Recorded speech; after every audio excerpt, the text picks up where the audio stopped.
yang menjala ikan, anak tenggiri dalam perahu. Kita dengarkan pemateri secara sehat, Ketua FKPP yang akan memandu kepada Kiai Zainal Abidin kami persilakan. Sambil duduk atau bagaimana? Mandunya sambil duduk. Assalamualaikum warahmatullahi wabarakatuh. Bismillahi wa billahi wa minallahi wa ilallahi wa alallahi wa fillahi wa la hawla wa la quwwata illa billah. Asyhadu an la ilaha illallah wa asyhadu anna Muhammadan abduhu wa rasuluh. Allahumma salli wa sallim wa barik ala sayyidina Muhammad wa ala alihi wa sahbihi wa man tabi'ahum bi ihsan ila yaumil qiyamah. Al-Mukarramun Jami'ul Ulama, para kiai, para asatidz yang merupakan penggerak nilai-nilai pewaris para wali-walinya Allah, sebagai penerus perjuangan para sahabat yang mewarisi nilai-nilai dari Rasulullah SAW. Bersama-sama kita hormati dan kita muliakan Bapak Gubernur Provinsi Riau yang dalam hari ini beliau kemarin siang mewakilkan dan titip salam kepada kita semuanya, karena malam ini beliau tidak bisa hadir disebabkan ada acara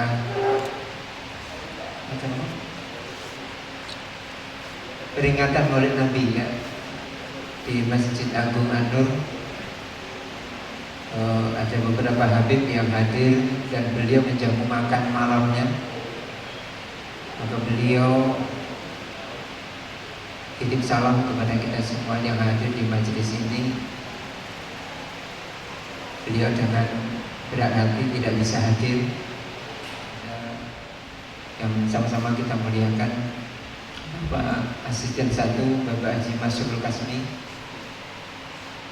Sama-sama kita hormati Bapak Ketua DPRD Provinsi Riau, atau yang dalam hal ini diwakili oleh Bapak Haji Sunaryo. Alhamdulillah hadir bersama-sama kita, dan sama-sama yang kita hormati dan kita muliakan Bapak Wali Kota Dumai, diwakili oleh Bapak Sekda, Bapak Haji Indra Gunawan, serta unsur Prokopimda Kota Dumai sekalian yang tanpa mengurangi rasa hormat tidak kami sebutkan satu persatu, serta dari NU Muhammadiyah, ada Basnas, ada Basma, ada BSI Perbankan, semuanya kita undang yang ada di Kota Dumai. Juga yang sama-sama kita muliakan Ketua LAM Kota Dumai. Dan sebenarnya kalau hadir semua hari ini, undangan selain pesantren ada 150-an. Tetapi hari ini karena bersamaan ada banyak agenda acara, di Lubugang juga ada acara di berbagai, ini banyak juga yang izin pamit. Jadi kita juga memaklumi dengan hari santri, peringatan hari santri tahun 2023 untuk tingkat Kota Dumai pada malam hari ini, yaitu pada hari Senin tanggal 30 Oktober tahun 2023, yang beberapa utusan yang hadir yang tampil pada hari ini ada para santri kita.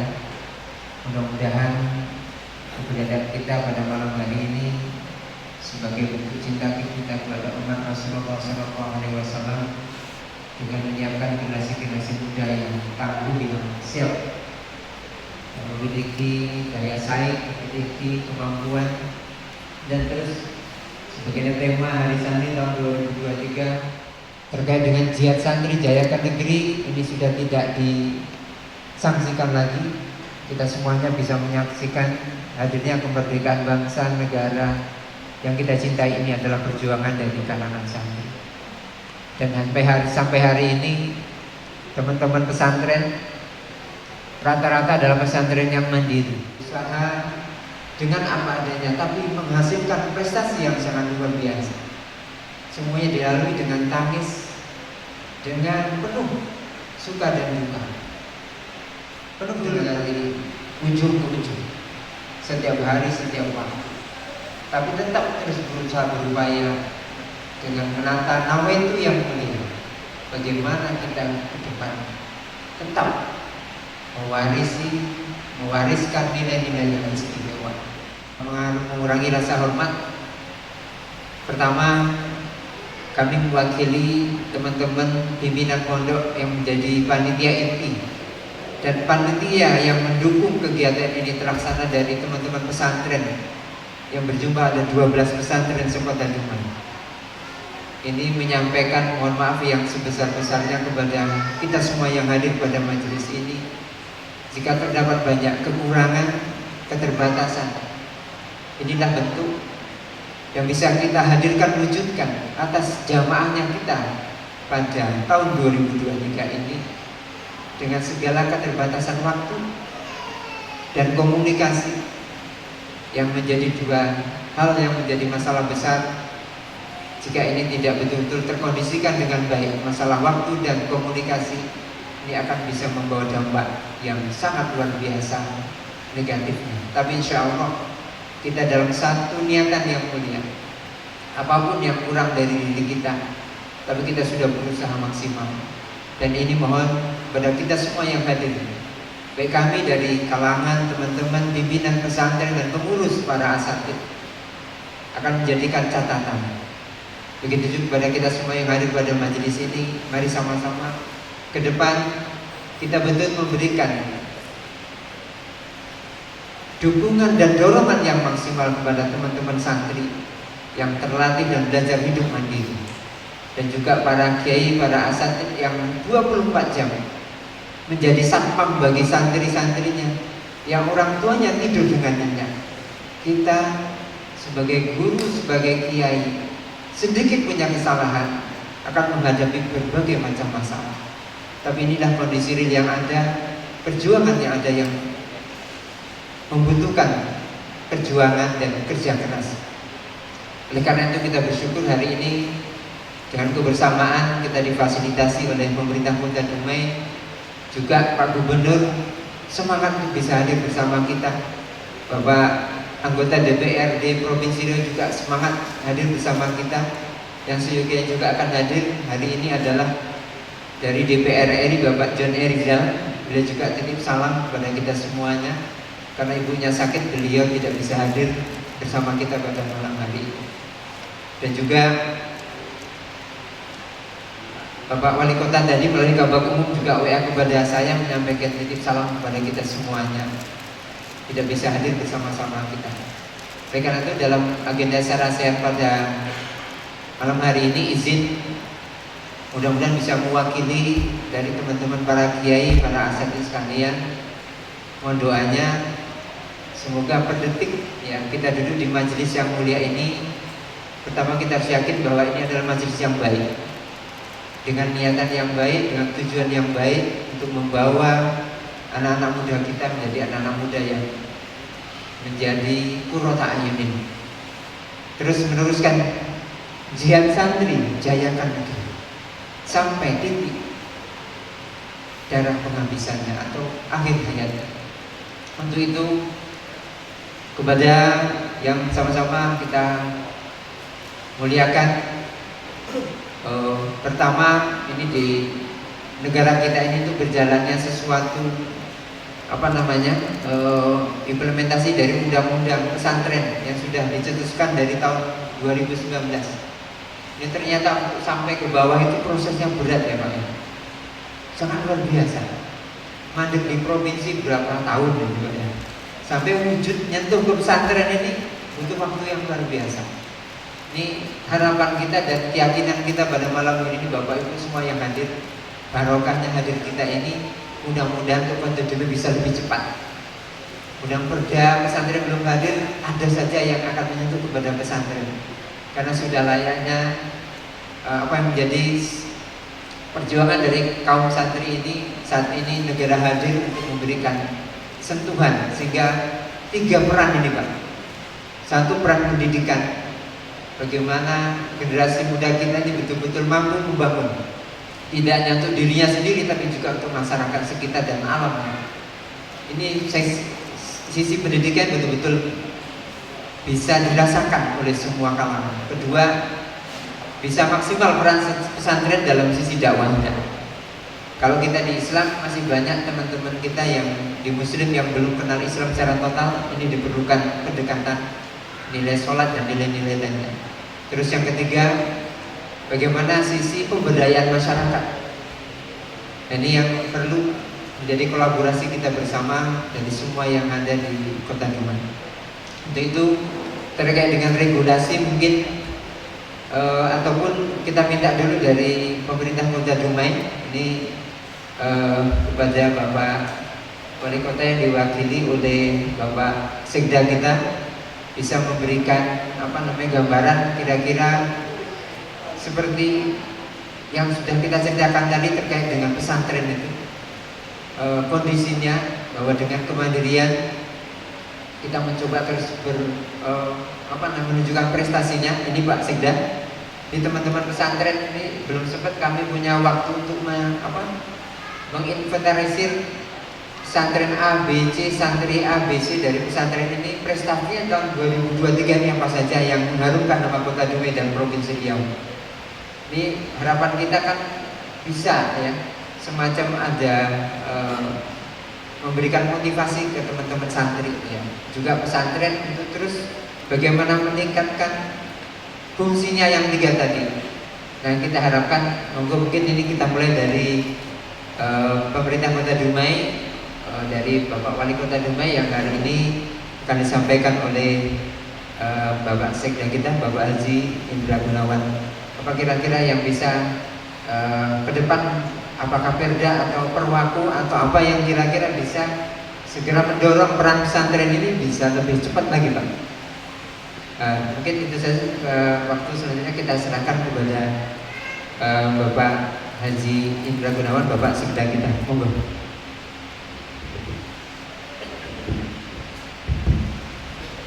Bismillahirrahmanirrahim. Assalamualaikum warahmatullahi wabarakatuh. Bapak Gubernur, Pak Dewan, Bapak-bapak Ibu yang kami hormati, sebelumnya kami menyampaikan salam dan maaf dari Bapak Wali Kota Dumai, Bapak Haji Faisal Sekalimas, karena beliau ada agenda di luar kota ke Jakarta dan mengamanahkan kepada kami untuk menghadiri. Sebenarnya saya menyampaikan tidak salah sehat ya Pak, menyampaikan sambutan tadi.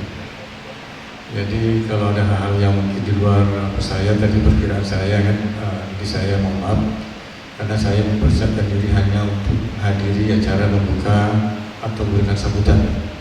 Jadi kalau hal-hal ada yang berkaitan dengan apa-apa, prinsipnya pemerintah mendukung kegiatan-kegiatan keagamaan, karena di dalam khidmat dari yang disampaikan dalam hal ini kegiatan dan program dari Bapak Wali Kota Dumai dapat juga disampaikan bahwasanya ini juga merupakan program dari pemerintah kota, dan terbukti itu dari terlihat bahwasanya kita juga menyiapkan anggaran juga berupa hibah ke baik itu ke pondok-pondok, ke masjid ataupun hal-hal keagamaan.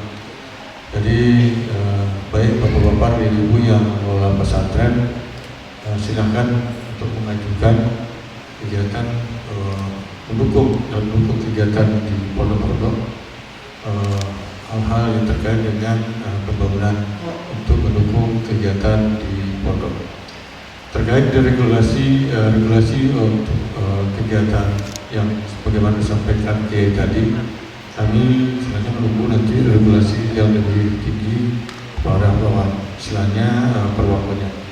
Itu akan kita lanjuti nanti dengan perwaku apabila ada mengenai pengaturan tentang pondok pesantren. Pada prinsipnya pemerintah Kota Dumai mendukung sebetulnya kegiatan-kegiatan keagamaan dan dari pondok ini. Itu yang dapat kami sampaikan. Terima kasih. Lebih kurang mohon maaf. Wassalamualaikum warahmatullahi wabarakatuh. Alhamdulillah, terima kasih Bapak Haji Indra Gunawan, Bapak Sekda telah memberikan beberapa poin, di antaranya bahwa pemerintah Kota Dumai sangat mendukung ya terkait dengan program-program dari pesantren. Izin Pak Sekda, juga Pak Asisten 1 Bapak Haji Sunaryo dari DPRD Provinsi, bahwa kita di Indonesia ini setelah lahirnya Undang-Undang 2019 tentang pesantren tahun 2019 ini, juga sejak dicetuskannya Hari Santri itu kita punya agenda rutin dalam rangka untuk meningkatkan bagaimana nilai-nilai pesantren tetap terjaga, sehingga ada 3 agenda nasional nih Pak ya, yang bergantian setiap tahun. Yang pertama ada pramuka PPSN ya. Nah, PPSN itu kegiatan pramuka santri secara nasional. Kemudian di tahun yang selanjutnya itu ada MQKN, Musabaqah Qiraatil Kutub Nasional. Itu tahun yang kedua, itu agenda nasional. Kemudian yang ketiga ada Pospenas, Pekan Olahraga Santri Nasional. Itu di bibitnya mulai dari kota, provinsi sampai ke tingkat nasional. Nah ini kami mohon nanti mungkin dijembatani Pak Sekda untuk yang di Kota Dumai. Karena kalau yang di provinsi alhamdulillah untuk mengirim mereka ke tingkat nasional ini nanti mungkin Bapak Asisten 1 atau dari DPRD bisa menceritakan seperti apa di Provinsi Riau, sehingga kita dalam waktu dekat ini di Kota Dumai untuk yang agenda nasional ini bisa ada kolaborasi Pak. Jadi ini menyambut semangat bahwa pemerintah Kota Dumai ini mendukung terkait dengan program pesantren, apalagi ini program yang nasional. Nah, nanti mungkin kita juga minta arahan dari ini Pak Dewan dulu atau Pak Asisten dulu? Jenengan dulu ya, monggo. Kepada Bapak Gubernur Riau yang diwakili oleh Bapak Asisten 1. Bismillahirrahmanirrahim. Assalamualaikum warahmatullahi wabarakatuh.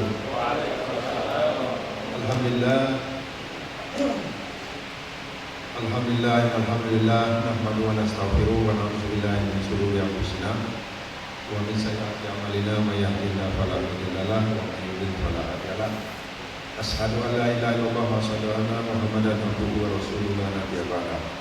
Allahumma shalli wa sallim ala sayyidina Muhammad wa ala alihi wa sahbihi ajma'in, amma ba'du. Yang sangat kami hormati, kita muliakan, kita banggakan Ketua DPRD Provinsi Riau, dalam hal ini diwakili oleh salah satu anggota DPRD Provinsi Riau, Bapak Dr. Haji Sunaryo dan istri. Kemudian Bapak Sekda Kota Dumai, Pak Haji Indra Gunawan SIP MSI, Bapak Danlanal Dumai. Dalam ini diwakili oleh Bapak Kakak Letu Laut Agung Dwi Yadi. Kemudian Pak Dandim 0320 Dumai diwakili Kapten ARH M. Daulay. Kemudian Kapolres Dumai diwakili oleh AKBP Anto, dan Ketua FKPP Dumai, Kiai kita yang kita banggakan, Kiai Zainal Abidin, para pimpinan pondok pesantren, tokoh-tokoh masyarakat juga hadir. Dari Kepala Kantor Kemenak Dumai diwakili oleh Kepala Seksi Pendis Pak Sarifudin SAG. Bapak Ibu hadirin cincin tuan-tuan yang dirahmati Allah SWT. Sebagaimana tadi telah disampaikan bahwa sedianya juga Bapak Gubernur bisa hadir, karena kebetulan pada saat ini kami dari pemerintah Provinsi Riau melaksanakan rangkaian kegiatan peringatan Maulid Nabi Muhammad SAW di tingkat Provinsi Riau. Untuk itu beliau menyampaikan salam kepada kita semua. Assalamualaikum warahmatullahi wabarakatuh. Bapak-bapak, ibu-ibu yang dirahmati Allah SWT, menarik sekali apa yang dibahas pada saat kita hari ini terkait dengan pondok pesantren. Karena di Riau ini salah satu pusat pendidikan yang paling cepat berkembangnya. Tadi saya tanya sama Kiai Zainal, di sini sudah 12. Ya, pada tahun 2019 itu ada 276 pondok pesantren. Dan sekarang di tahun ini sudah menjadi 476. Artinya lebih kurang 200-an pondok pesantren itu berdiri sejak tahun 2019, hampir 4 tahun ini itu bertumbuhan di Riau. Dan ini betul-betul mengalahkan berbagai pondok pesantren yang ada di wilayah Sumatera. Riau yang paling cepat. Pertanda apa? Tentunya pertanda wirauh, semangat umat untuk memberikan dukungan bagi putra-putrinya untuk sekolah di pondok pesantren. Jadi tidak perlu lagi gengsi-gengsi. Dan ini telah dibuktikan banyak sekali ulama, para santri-santri itu yang telah membuktikan eksis di masyarakat, terutama di dalam berbagai hal. Nah, dari situ kami melihat apa yang dilakukan oleh pemerintah melalui Undang-Undang Nomor 18 tahun 2019 tentang pondok pesantren. Ini sudah direspon oleh pemerintah Provinsi Riau, termasuk juga dukungan dari DPRD dengan adanya peraturan daerah nomor 6 tahun 2022. Namun satu hal yang menjadi dorongan dari peraturan daerah ini adalah adanya peraturan gubernur yang menjadi tindak lanjut dari peraturan daerah ini. Nah, ini juga telah disusun hari ini dalam hari-hari terakhir pemerintahan Pak Gubernur, Pak Haji Samsuar. Beliau telah mendorong melalui adanya peraturan gubernur ini yang sekarang tengah dilakukan fasilitasi di Kementerian Dalam Negeri. Karena ini memang satu kewenangan dari absolut dari pemerintah pusat, kewenangan bidang keagamaan. Dan saya kira apa yang menarik di dalam undang-undang ini adalah terkait dengan adanya satu regulasi yang mengatur tentang bagaimana pondok-pondok pesantren itu bisa hidup, bisa berlangsung seterusnya. Jadi inilah yang menjadi satu pola yang bisa menjadi jaminan bahwa pondok pesantren itu bisa mempunyai fungsi-fungsi yang dinyatakan di dalam undang-undang itu sebagai fungsi dakwah, fungsi pendidikan, dan fungsi pemberdayaan masyarakat.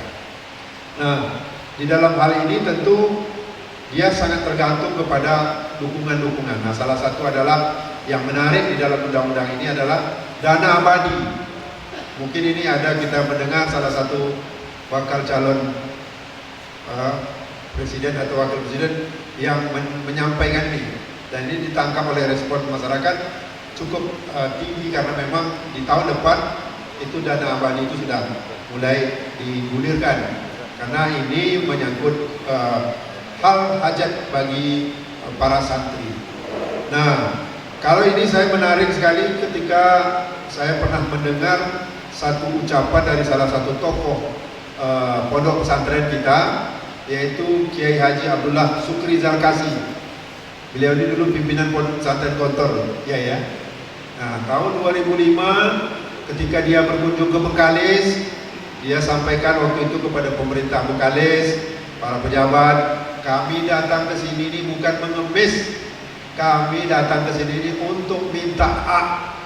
Nah, meminta hak artinya pondok pesantren dengan undang ini memiliki satu kewenangan, satu peluang untuk memasukkan seluruh kebutuhan-kebutuhannya di dalam anggaran pemerintah. Nah, di dalam peraturan gubernur, di dalam perda itu telah diatur, dan saya termasuk yang bermusyawarah untuk menggodok peraturan gubernur. Itu ada lebih dari sekitar 15 OPD, ya. Mulai dari Dinas Pemuda Olahraga, Dinas Perindustrian Perdagangan, Dinas Investasi, kemudian juga dari Perinda dan ada lebih dari 15 OPD itu bertanggung jawab untuk menyelenggarakan program-program bagi pondok pesantren. Nah, inilah peluang yang harus direbut oleh pondok pesantren. Jadi istilahnya kita tidak mengemis, bahkan yang paling benar itu seperti yang Kiai Zarkasi meminta hak. Ada hak pondok pesantren di situ. Apalagi dana abadi yang tadi telah digulirkan dalam regulasi perundang-undangan bahwa ini bisa dilakukan. Mungkin barangkali apa disampaikan oleh Pak Sekda Dumai, ya, kita dari undang-undang sudah punya, perdanya sudah ada, pergubnya sudah ada, tinggal bagaimana mengatur nanti agar dana abadi itu bisa dalam hal untuk mendukung pendidikan. Ya, nah ini saya ingat lagi nih, dulu waktu Pak Kakanwil Kementerian Agama provinsinya, Bapak sebelum Pak Tarmizi Tohor, sebelum Pak orang India, orang Rohil, Asari Nur. Nah, Asari Nur bilang ada satu konsep yang bisa digunakan oleh adalah seperti tanah bengkok di Jawa bagi kepala desa. Jadi ada satu kebun yang disiapkan bagi pondok pesantren untuk membiayai. Ini mirip yang digunakan ketika berbagai lembaga-lembaga pondok yang besar seperti Al-Azhar Kairo. Itu konon beritanya, ya, operasional dari Al-Azhar itu, ya, Universitas Al-Azhar itu dari kas, dari pengelolaan wakaf masyarakat, terutama dari kebun, dari aset-aset, dari berbagai sarana yang dimiliki oleh masyarakat yang dikumpulkan, dan inilah yang untuk digunakan untuk membiayai. Sehingga hari ini kita ketahui bahwa Al-Azhar adalah salah satu pondok atau salah satu pusat pendidikan terbesar di dunia dan yang paling tua, ya, ribuan tahun.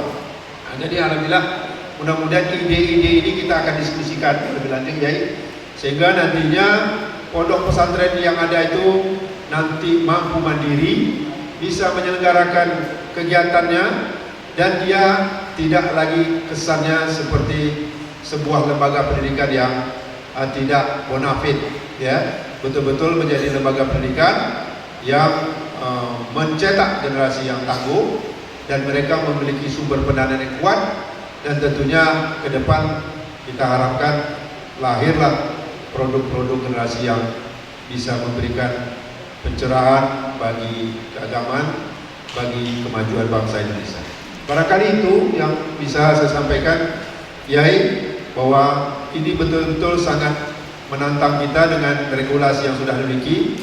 Mudah-mudahan dengan dukungan kita, ya, dari eksekutif, dari legislatif, ya, Pak DPR, kemudian juga kami dari pihak eksekutif, dengan berbagai rancangan ini akan mampu mendorong agar kualitas pondok pesantren itu dari hari ke hari akan semakin baik.